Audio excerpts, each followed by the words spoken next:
అదే చెప్తున్నాను కదా, జస్ట్ హైడ్రా పేరు మీద బిల్డర్స్ ని భయం పడేసి పైసలు కలెక్ట్ చేస్తున్నారు కానీ తర్వాత ప్రజలకి, మా సామాన్య ప్రజలకి ఇబ్బంది పెడుతున్నారు కానీ దాని వల్ల ఏదైనా ఒక్క పర్సన్ కి మంచి రాయిందంటే మీరు చూపించండి నాకు. అది చెప్తున్నాను నేను. ప్రజాపాలన చెప్పడానికి ఏముందండి, ఏమైనా చెప్తారు. అది వాస్తవంగా ప్రజలు చెప్తున్నారా ఇది ప్రజాపాలన అంటే? ప్రజలు చెప్తున్నారు, ఒక్క ప్రజ చెప్తే మీరు అడగండి. అసెంబ్లీ ముట్టడిలో పోలీస్ వాళ్ళు ఎలా బిహేవ్ చేస్తున్నారంటే అసలు రౌడీ లాగా, చెంచాలాగా. ఇప్పుడు ఎక్కడైనా మనము ఏమైనా ప్లాన్ చేస్తే అసలు పోలీస్ వాళ్ళు మనకి ముందు హౌస్ అరెస్ట్ చేస్తారు, ప్రివెంటివ్ అరెస్ట్ చేస్తారు.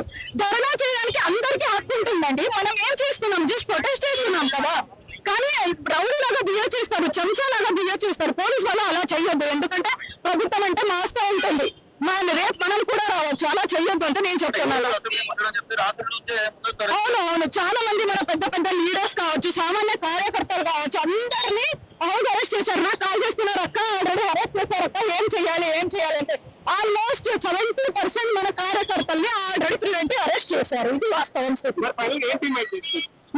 ఏం లేదండి, ఇప్పుడు ఫస్ట్ 6 గ్యారెంటీస్ ఇస్తామంటే ఫస్టే చెప్పారు ఎలక్షన్ ముందు, అది ఇచ్చేసండి. తర్వాత ప్రభుత్వం వచ్చిన తర్వాత ఏం కాంట్రిబ్యూషన్ చేశారు, డెవలప్మెంట్ ఏం చేశారు, ఇన్ఫ్రాస్ట్రక్చర్ ఏం చేశారు, తెలంగాణ ప్రజలకు ఏం చేశారు చూపించండి, చేసి చూపించండి, ఊరికే చూపించండి కాదు.